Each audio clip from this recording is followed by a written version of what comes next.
ว่าที่ผู้นำอินโดนีเซียชิงร่วมทางทหารรัสเซียวันที่ 31 กรกฎาคม 2567 ที่ผ่านมาสื่อจาการ์ตาโพสต์รายงานว่าพลเอกปราโบโว ซูเบียนโต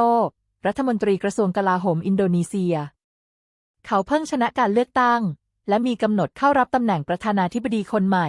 ในเดือนตุลาคม 2567 ได้เดินทางไปพบประธานาธิบดีวลาดิมีร์ ปูตินผู้นำรัสเซียที่กรุงมอสโกเขากล่าวว่าฝ่ายบริหารชุดใหม่จะกระชับความเป็นหุ้นส่วนกับรัสเซียในหลากหลายด้านรวมถึงพลังงานและการป้องกันประเทศเพราะอินโดนีเซียถือว่ารัสเซียเป็นเพื่อนที่ดีและอยากที่จะรักษาและเสริมสร้างความสัมพันธ์นี้ต่อไปปูตินระบุว่ารัฐบาลรัสเซียยินดีจะกระชับความสัมพันธ์กับอินโดนีเซียให้ลึกซึ้งยิ่งขึ้นแม้จะถูกชาติตะวันตกคว่ำบาตรแต่การค้าของสองประเทศก็ยังคงเติบโตแนวโน้มเชิงบวกอย่างมากจากนั้นเขาพบกับรัฐมนตรีกลาโหมรัสเซียพร้อมเชิญคณะผู้แทนเข้าร่วมงานนิทรรศการด้านกลาโหมและอาวุธที่จะจัดในเดือนพฤศจิกายน 2567 นี้และพิธีสวนสนามวันกองทัพเรืออินโดนีเซียในต้นปี 2568 โดยเบลูซอฟรัฐมนตรีกลาโหมรัสเซีย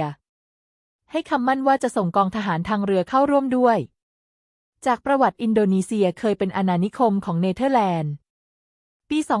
2488 หลังสิ้นสุดสงครามโลกครั้งที่ 2 เริ่มสร้างกองทัพเพื่อต่อสู้เอกราชของอินโดนีเซียปี 2492 แยกเอกราชจากเนเธอร์แลนด์ประสบผลสำเร็จปัจจุบันอินโดนีเซียมีประชากรกว่า 276 ล้านคน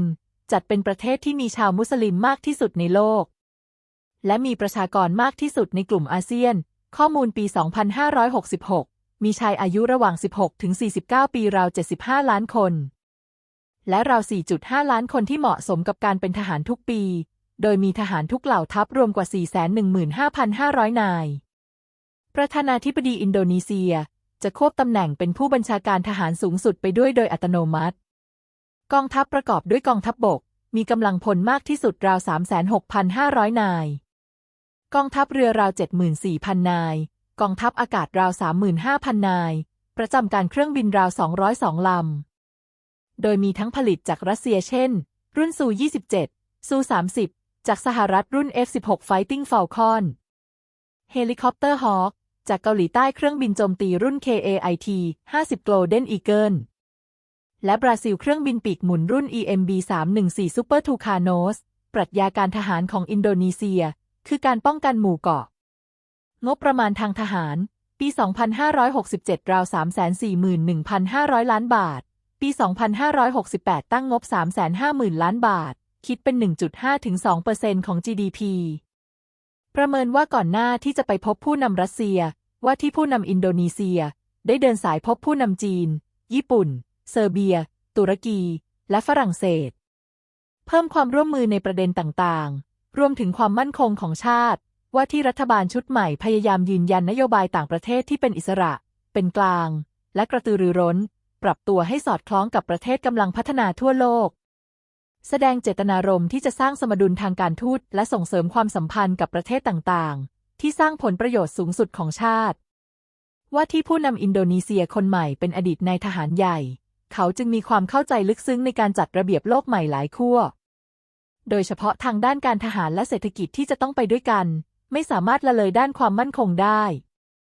การเชิญกองเรือรบรัสเซียมาร่วมการสวนสนามวันกองทัพเรืออินโดนีเซียนี่ไม่ใช่กลยุทธ์ธรรมดาเพราะจะต้องมีกองเรือรบจีนมาร่วมด้วยการซื้ออาวุธก็คละปนกันระหว่างค่ายตะวันออกและตะวันตกซึ่งมีน้อยประเทศอาเซียนที่ทำได้แบบนี้ทำให้เกิดการถ่วงดุลอำนาจกันไม่มีค่ายใดมีอิทธิพลมากกว่าอินโดนีเซียเป็นพี่ใหญ่สุดของกลุ่มอาเซียนมีขนาดเศรษฐกิจใหญ่ที่สุดและ GDP โตมากที่สุด